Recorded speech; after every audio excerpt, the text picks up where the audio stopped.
О, тези шамански спиритуални пръчки. Багети. За тези, които сега се включват. Рикя! Запознахме се с главните герои. Тонката, бейблейдърката и шефката му. И инфлуенсърите от TikTok плюс пича от телевизията, който се напи и умря. След като Бойко умре, Тонката видя как шефката на вилата го изхвърля в сак. Органите в сак. Това е. Моля, гледайте и предишните две видеа, защото ще се радваме, но това е.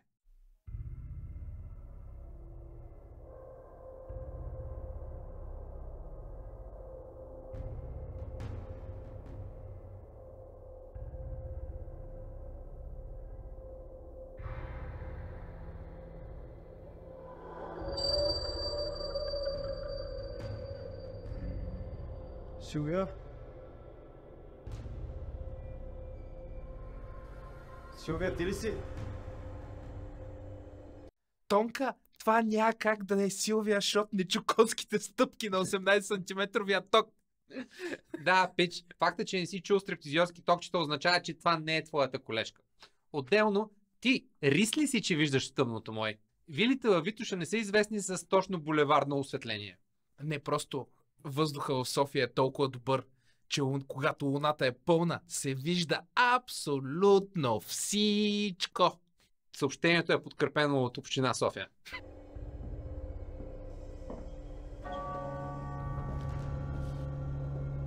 Силвия? Силвия!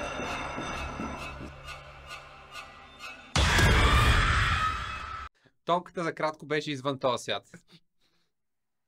Ти видя ли как го дръпнаха? Тази сцена беше нереална. Следиш какво се случва, радвам се, това е важно. В тази сцена ни показаха духовност.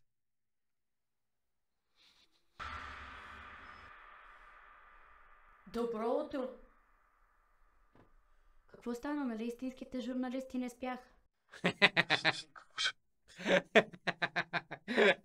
С твоите камъни по твоята глава, що си толкова е рабаб. Значи спиш ли повече от 4 часа, никакъв журналист не си. Ти си просто мързелива сган. Жива мисирка. Да те питам, какъв е случай с пишещата машина?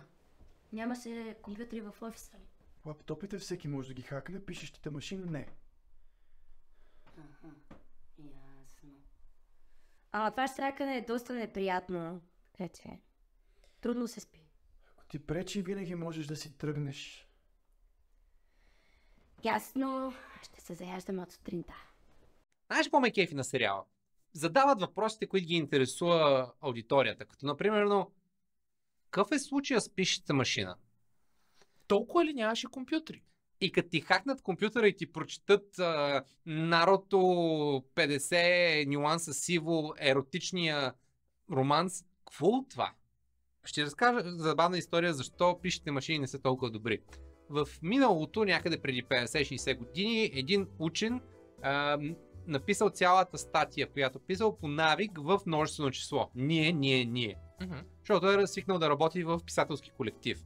Съответно, това нещо се пише на пишеща машина, като осъзнал, че единственият, който пише текста, не му се занимавало да го пренапише всичко, затова в авторския колектив написал котката си. И той и котката му издали научен труд. После цитирал в още 13 научни трудове, между другото, защото пък не сменял първата страница, но някои технологии има нужда да ги сменим. От друга страна, вие нямате толкова трудове, колкото тази котка. От трета страна, да пишеш тъмното на пишеща машина си е кьорава работа. Днес е изключително важен ден. Трябва да обиколя около къщата и да намеря неща, с които да направя своят ритуал по прочистване. Има ли желаещи? Както винаги трябва да се оправим сама. Да. Добре, че са силите ми. А Боби къде е? Боби? Онова по-пълното момче. Спомена, че имало някакъв семейен проблем и си тръгна тази сутрин. Лоша енергия. Много лоша енергия усещам тук. Този ритуал е от изключително значение за цялото ни съществуване. Има някакви сили, които просто ми го говорят. Аз го усещам. Много усещаш. Спри да го въртиш това. Само се върти. Само се върти. Никога. Това е моето признание. Извинявайте, на мен ми е малко лошо, ще трябва да излеза на въздух. Приятно. Ти пак ли не пускаш? Това е заради лошата енергия и лошата му карма. Ти? Трябва да ти направя едно прочистване. Не, Да, аз правя така с ще кал. се обрина. Наричам я вечер.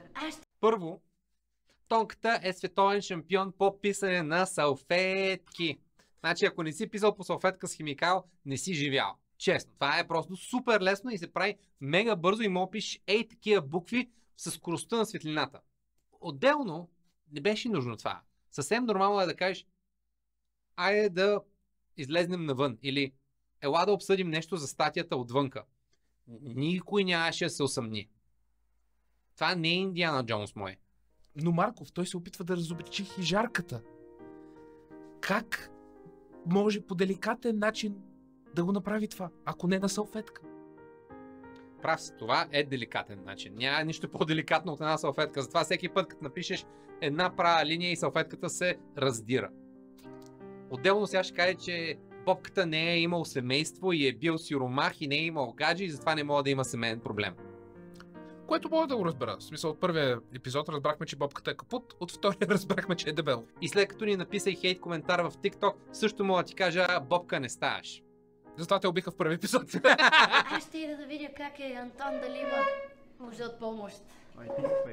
Айде. Боже. Има нужда. А ти не спираш да го въртиш тук. То само се върти. Да. Можеш ли да погледнеш? Не гледам, казах. Не Дали гледам. ще се омъжим? Не. Ще се омъжи ли? Не. Що? Ще умреш следващата сцена, мой. Ти лук ли си? Аз познавам Боби, той няма да си тръгне просто така и да остави сензацията. Защо я нарумя да лъже? Защото сигурно е замесена в изчезване. Пък и снощи вечерта я видях как изнася няколко чувала. Ти си лут, ако смяташ, че Румяна може да изнесе тялото на Боби. Ако на части. Знам какво видях. Ако дойдеш с мен, обещавам, че до края на разследването ще правя каквото поискаш. Не бих отказал малко уважение. Боби е в сак! Боби е в сак! Виждаме хижарката да носи чували, тежки чували, вероятно с дървета, и първата ни мисъл е хора, разпърчатосани на малки парчета. Отделно хижарката е кака Радка Кърниска, изглежда като мога да дигне цялата хижа с краката нагоре. Пък и от сериала разбрахме, че Боби е дърво, така че колко му е да се събере в саковете. Журналята драматизира. Една идея. Нямаше нужда от салфетката и прибързват малко с заключението. Сега залагам между другото, че нищо няма да намерите, той ще трябва да се държи уважително с нея. О, не! Да уважаваме жени. Най-лошото, което може да се случи в сериала. Чакай сега. Правиш сексизъм. Той не я уважава, защото тя не е истински журналя, а не защото той е жена. Това са две тотално различни работи. Викаш, той е такъв гъс, че не вижда пол. Абсолютно. Той просто мрази другите хора от професията му, защото мисли, че е по-добър от тях. Да, той е олимпиец по омраза. Герой има малко повече смисъл представен така. Що ни го показахте?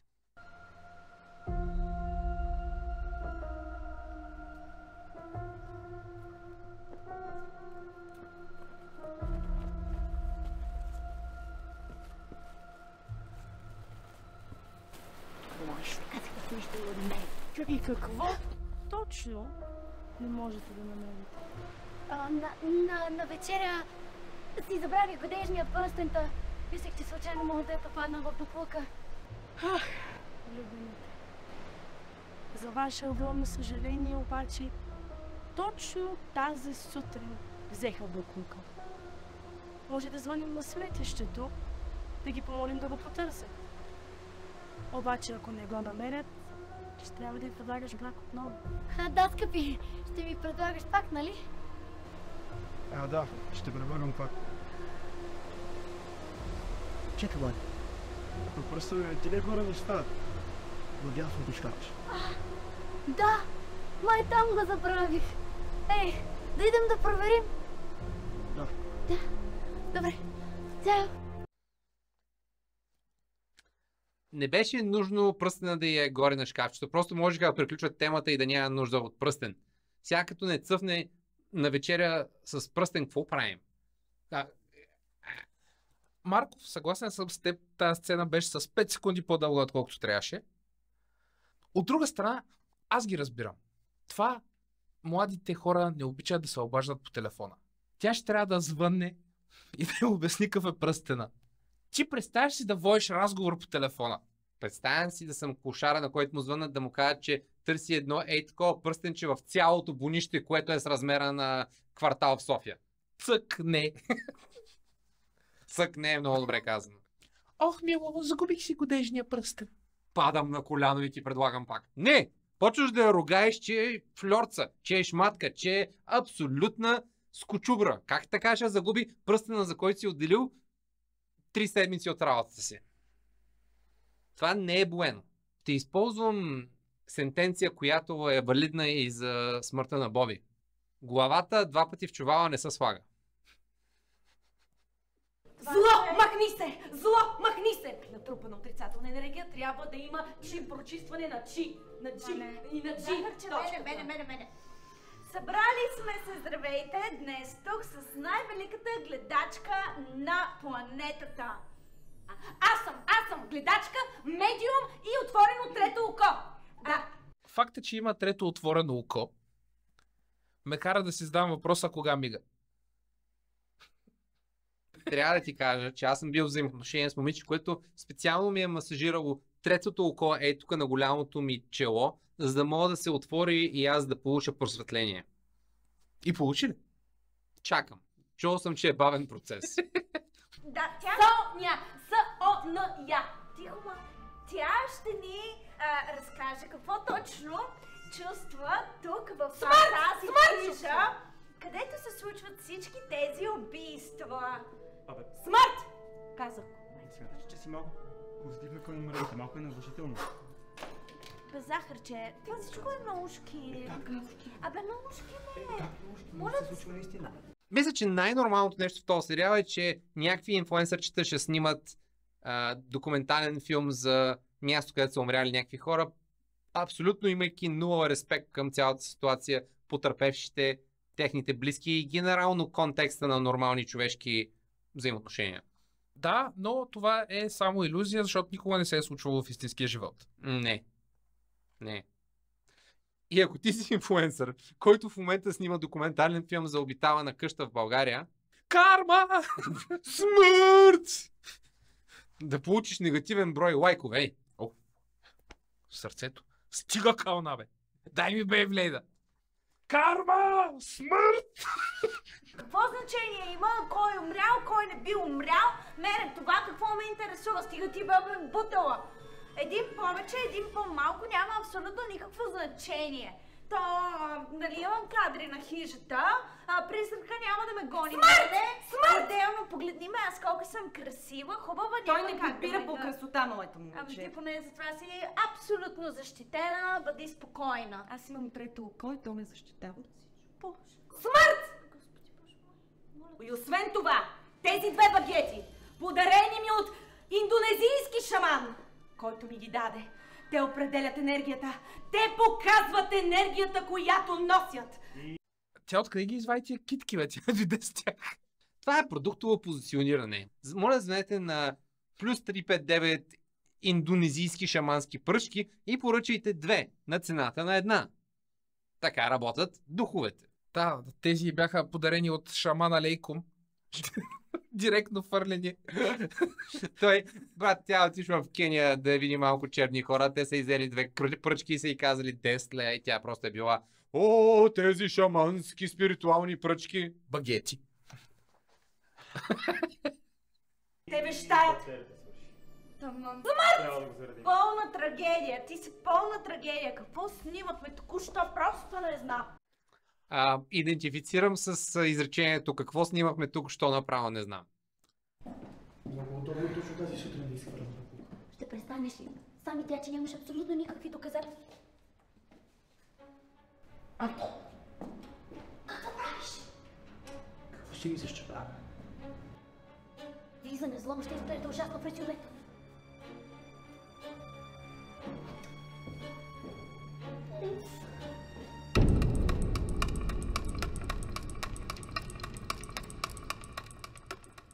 Как ги питока?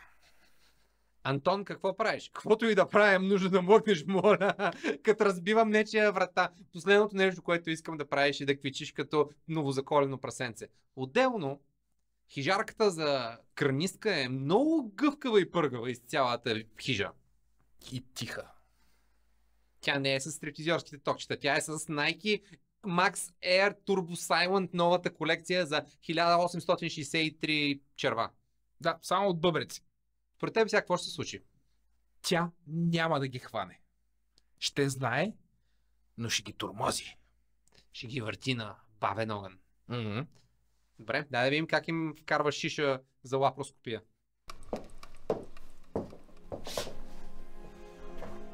Видя ли? Бях прав. Боби е такъв нарцис, че никога няма си остави дрежките е така. Човека има семейен проблем. В такъв момент не мислиш трезво. Само дето Боби не е семейният тип. За него кариерата е на първо място и ти най-добре ще знаеш това. Моля? Какво казах? Цялата тази фасада за къде? Всички знаем, че дълбоко в себе си просто корпоративно куче, което чака да фане кокъла, няма никога да пусне. Имаме достатъчно доказателства, просто е време да ги занесем на полицията. Не. Как така не? Прав си. Работата е живота ми. И това е шанса ми да се докажа. Ще направя всичко по силите си. Остава ми и това е заповед. Ще си жертваш живота, за да изкараш някой лев на Костадинов. Ти нормална ли си? А ти не си истински мъж, ако се отметнеш от обещанието си. Аз ще отида да си взема един душ. Да помисля. Не е зле и ти да го направиш.